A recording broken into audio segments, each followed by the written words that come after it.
Bonsoir Mulhouse, bonsoir l'Alsace. C'est toujours sympathique de passer pour un monstre. Cela étant, il est vrai qu'on m'appelle souvent le rat de laboratoire ou tout simplement le poil à gratter dans des salons, dans des conférences.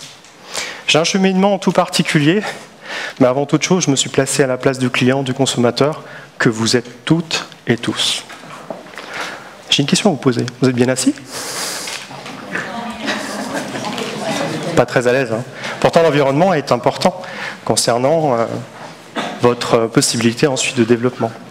Donc, moi, j'aimerais vous dire que l'environnement est essentiel. Et je n'ai pas pris pour rien cette photo. C'est de vous montrer un peu cet élément pour le consommateur, le e-consommateur que nous sommes tous et toutes. Ça ne vous fait pas peur? On a entendu plein de choses.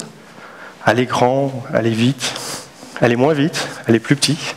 Capital, finance, entrepreneur. Mais le monde change, le monde évolue. Alors moi, depuis des années, je parcours le monde. Aujourd'hui, j'ai commencé à vous imposer cette petite phrase, Mulhouse, Alsace. J'ai toujours cette habitude.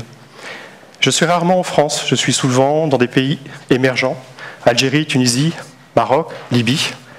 Et je peux vous dire que Facebook a connecté, interconnecté, pour commencer, mais d'autres réseaux sociaux. Et le consommateur aujourd'hui prend un peu plus le pouvoir. Alors, TEDx, les organisateurs m'ont sollicité à venir. Je suis une anomalie génétique accidentelle. Je vais vous donner une petite larme aux yeux, parce que là on est dans la surprise, mais on est en haut d'un bâtiment. Je ne passe pas le bâtiment et je ne suis pas suicidaire. J'ai passé une enfance avec un grave accident psychologique et j'ai développé des sens pour m'en sortir.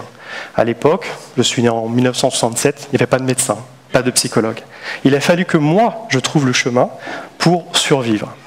Et aujourd'hui, cette passion, eh bien, je l'amplifie par des études, par des recherches, à travers de multiples facettes de compétences, afin de pouvoir expliquer au monde entier, par des conférences, par des formations, et à certains pays que tout le monde est intelligent. Alors je vous emmène dans mon monde, si ça vous intéresse. Ça vous intéresse ? Oui.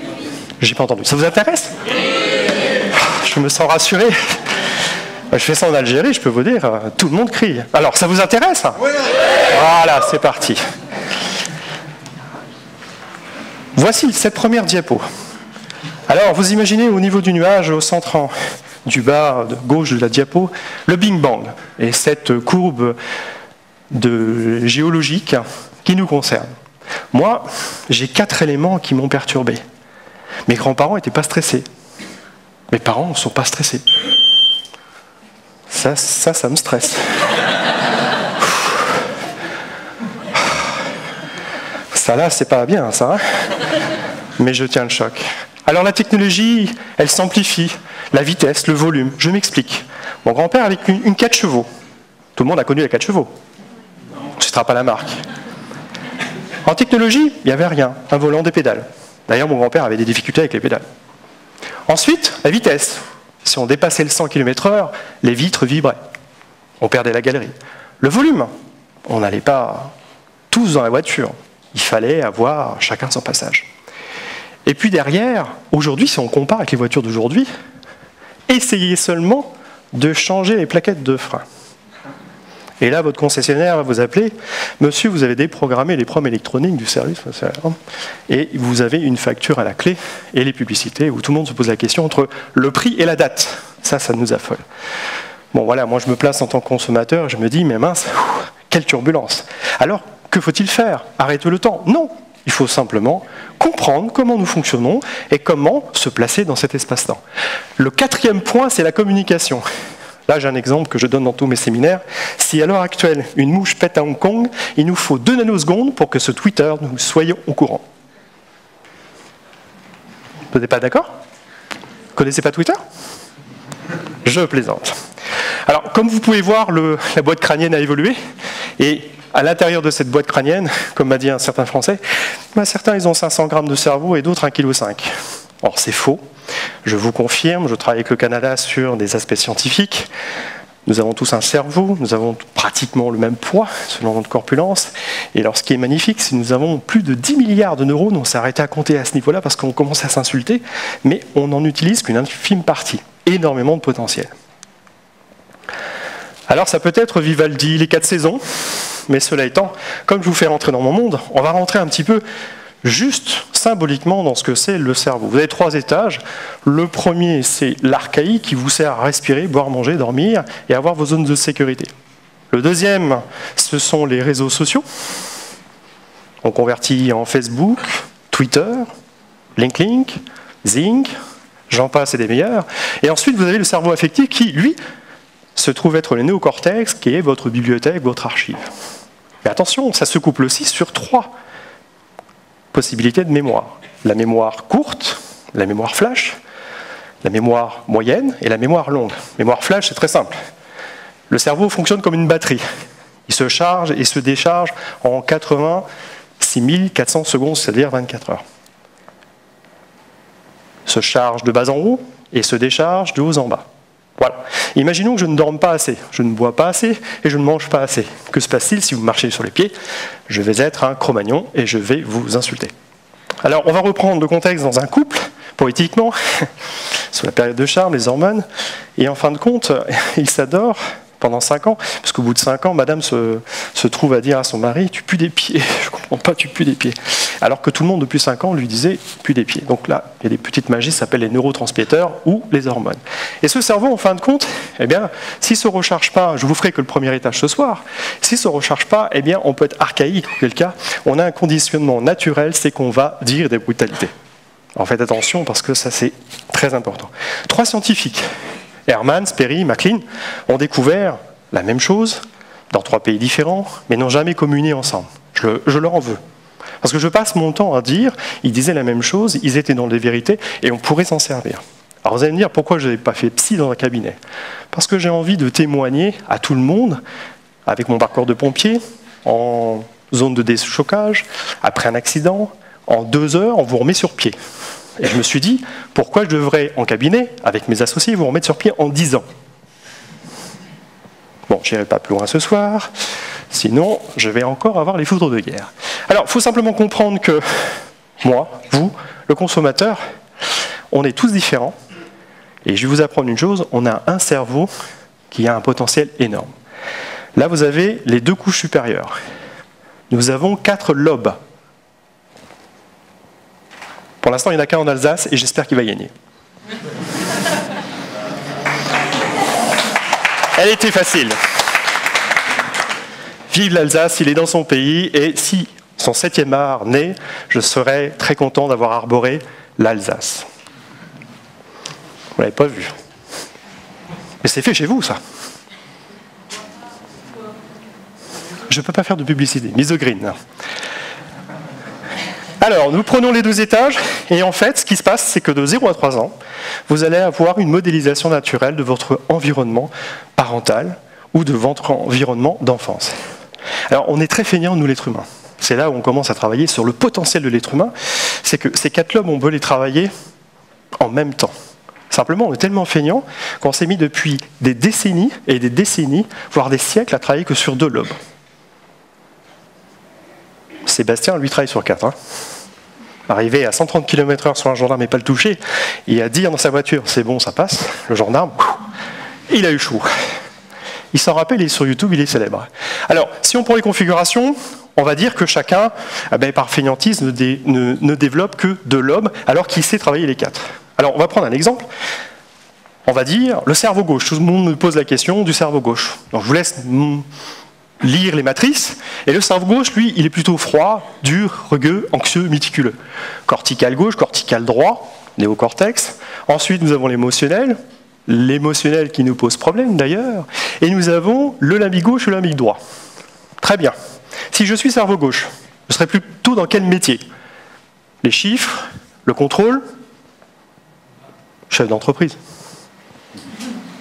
Profit, rentabilité. Non, rigolez pas. J'espère qu'il n'y a pas de chef d'entreprise.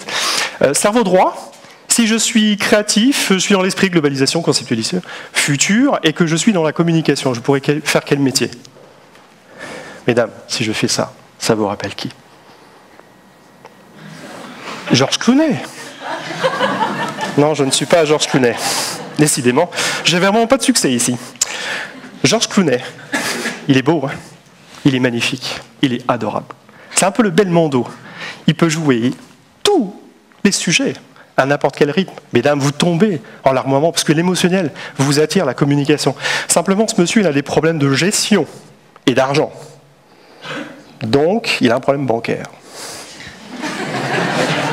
Ensuite, nous allons avoir l'émotionnel. Ce sont les limbiques droit et gauche. Malheureusement, en Europe, c'est 85% de la population. Un limbique droit et un limbique gauche, c'est quelqu'un qui communique très bien, c'est quelqu'un qui contrôle ce qu'il a entendu, ce qu'il a eu comme mission. Ça vous rappelle rien? Non. Bon. Le guichetier de la banque. Vous avez un compte en banque à découvert. Depuis 20 ans, vous n'êtes jamais à découvert. Vous la connaissez, cette guichetière, qui est aussi avec vous au supermarché. Et quand vous la retrouvez, eh bien, elle vous dit « Non, je ne peux pas. C'est pas là, je ne peux pas. Il faut que j'appelle mon chef. » Voilà, c'est ça. Le côté limbique droit et limbique gauche, il faut qu'il soit défini. C'est pas péjoratif, hein. Le scientifique tout en haut, c'est monsieur qui se trouve à la NASA au CNRS, qui appelle sa femme et qui lui dit « Chérie, je ne comprends pas, la carte bleue que tu m'as donnée de la nouvelle banque ne fonctionne pas. » Et en fin de compte, il ne s'est pas rendu compte qu'il a mis son badge d'entrée de travail dans le DAB, distributeur de billets. Voilà. Il va se marier avec un limbique droit et gauche, qui bien entendu va venir me voir en me disant « Je ne sais pas, il me dit jamais je t'aime. » Et quand je vais le voir, il me dit « Mais pourquoi? À quoi ça sert de dire je t'aime? Je suis là. » Voilà. Ça veut dire que vous avez compris, ils sont complémentaires. Nous avons les paradoxaux gauche, donc ils sont contrôlés et créatifs. Vous avez un monsieur qui s'appelle De Novo ici, un créateur de The Connecting Place. Ce sont des créateurs, ce sont des paradoxaux, ce sont des gens qui savent concevoir, aller sur le futur. Par contre, ils ne savent pas le vendre et ils ont un problème avec l'argent. Voilà. Donc nous avons aussi des paradoxales droit, émotionnel, cortical gauche. Et à ce moment-là, nous avons un bon directeur des ressources humaines, normalement, qui sait vous dire « Écoute Frédéric, tu as 22 ans. » Oui, parce que je n'ai que 22 ans. Ça se voit pas. Merci, c'est reparti. Donc, paradoxal droit. Frédéric, tu as 22 ans. Comment peux-tu prétendre être directeur général à 22 ans, puisque tu n'as pas acquis l'expérience, etc., selon les tablettes? Et je vais lui dire « Je vais grandir. » Voilà. Vous avez compris? C'est clair, pourtant. Elle a compris. Alors, juste une symbolique, qu'est-ce qui se passe quand moi, consommateur, on m'impose quelque chose? J'ai une réaction au changement. Et vous allez voir que la petite icône du climat n'est pas neutre. Tout simplement, je suis habitué en zone émotionnelle au soleil, la pluie arrive, je suis choqué. Ça va jusqu'à l'inhibition. Dans mon rythme de vie, on me change ma route, on me change ma chaise, mon bureau, on me change mon environnement, je suis choqué. Je m'arrête. Je peux en mourir. Ensuite, j'accepte le refus. J'accepte pas le refus. Donc, je refuse d'accepter. Vous voyez, je monte en puissance, hein, puis là, je développe de l'énergie. J'ai le désir du passé, la révolte, la dépression. Et là, vous pouvez faire un petit peu ce qui se passe dehors. Nous sommes le 2 octobre, il y a des grèves. Voilà. Oui.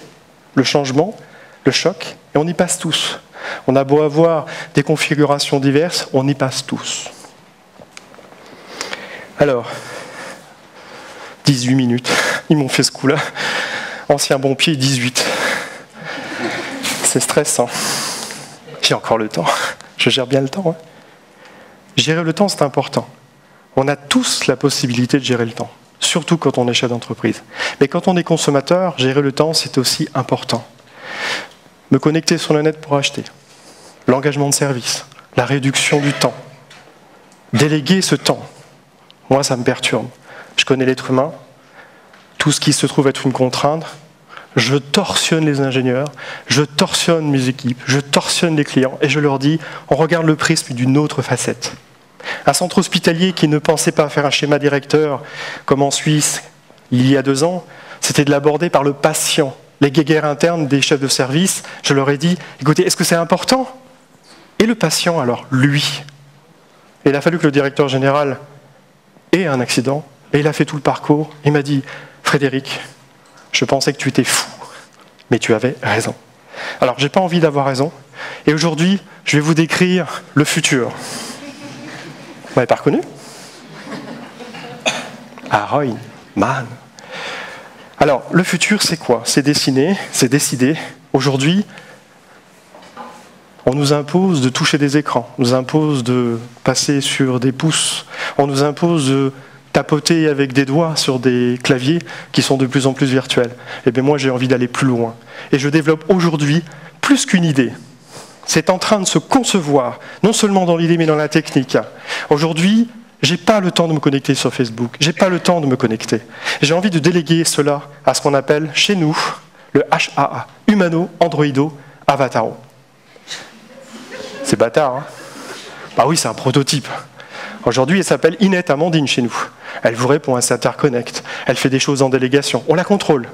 On est limite quantique, mais on a trouvé la solution afin de faire vivre votre personnalité qui a besoin de témoigner avec le réseau dans le monde entier, mais qui n'a plus le temps, puisque ça ne se fait pas de travailler, comme le disait si bien une experte tout à l'heure, un long temps, le voyage et rentrer chez soi, de se mettre sur PC. Là, vous vous faites détruire. Hein. Il y en a certains qui travaillent 10 ans, ils prennent 2 mois de vacances. J'imagine son épouse, hein. Il a dû ramer. Hein. Alors, je ne vous dis pas pendant les 2 mois de vacances, hein. Il était là comme ça, je me connecte pas. Mais elles sont assez malines pour nous mettre dans des zones d'ombre. Et là, je peux vous dire, je les ai répertoriées en Europe. Mon épouse est assez forte pour ça. Très forte d'ailleurs. Alors après, c'est pas facile de s'échapper. Alors ce HAA, c'est pas un avatar ou un clone tel qu'on l'a vu à la télévision. Non, c'est quelque chose de réel, c'est quelque chose que l'on demande, c'est quelque chose qui va nous permettre de gagner du temps, aussi bien que le transport, qui va permettre de parler. Et le premier intérêt que j'ai pensé, c'est moi en tant que pompier, enfin ex-pompier, c'était de dire, la hantise, c'est d'arriver dans une région, de tomber, de ne pas se faire sauver, soi-même. Alors je me suis dit, si Alzheimer m'attaquait, vous avez vu la canne qui tient toute seule, debout? C'est pas fabuleux, ça? Pensez aux autres, pensez à nous-mêmes aussi. Et donc ce sont des idées ingénieuses pour dire, si j'ai Alzheimer, comment je vais reconnaître mes propres, mes proches, ma famille, mes enfants? J'ai pas envie de leur demander, j'ai pas envie de trouver cet élément-là. J'ai déjà eu un accident quand j'étais petit psychologiquement, j'ai pas envie de recommencer. Et donc je vais, au même titre qu'une ferme aujourd'hui, rééduquer ce HAA pour que je le lance sur la toile. Alors, aux diverses conversations, ça pose des problèmes magnifiques de juridiction. Marc Lipskier, que vous avez en premier pour ouvrir cette session, a annoncé des choses fabuleuses dans mon cerveau, c'est de dire, si un avatar viole un autre avatar, comment on le punit? Qui sera puni? Eh bien, j'ose vous dire, l'avenir nous le dira, mais le consommateur reprend le pouvoir. Et si vous avez compris cela, si vous avez compris que le consommateur, c'est vous, alors nous aurons un excellent résultat.